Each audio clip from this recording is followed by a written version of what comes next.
इंदिरा संत या मराठी साहित्य विश्वातील विख्यात कवयित्री आणि कथालेखक.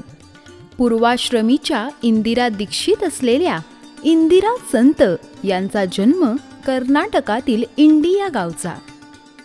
कोल्हापूर व पुणे येथून त्यांनी आपलं शिक्षण पूर्ण केलं. BA, BDT व BEd या पदव्या प्राप्त केल्यानंतर बेळगावच्या ट्रेनिंग कॉलेजात अध्यापिका म्हणून काम पाहण्यास त्यांनी सुरुवात केली. शिक्षिका पेशा स्वीकारलेल्या इंदिरा संतांनी लहान मुलांच्या कथा लिहून आपल्या लिखाणाला प्रारंभ केला. 1950च्या दशकात त्यांनी स्त्रीवादी कविता लिहिण्यावर आपलं लक्ष केंद्रित केलं.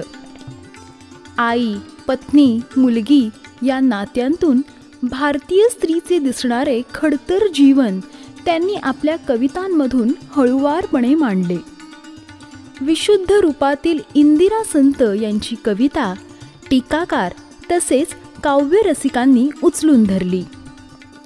आज मितीस इंदिरा संतांची 25 पुस्तके प्रसिद्ध झाली आहेत.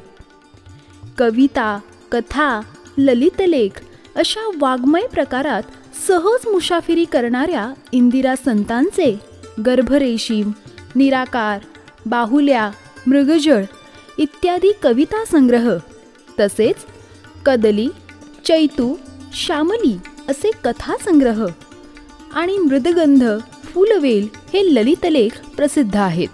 मराठी साहित्यातील उल्लेखनीय योगदानाबद्दल मराठी साहित्यातील सर्वोच्च अशा जनस्थान पुरस्काराने 1995 साली इंदिरा संतांना सन्मानित करण्यात आले.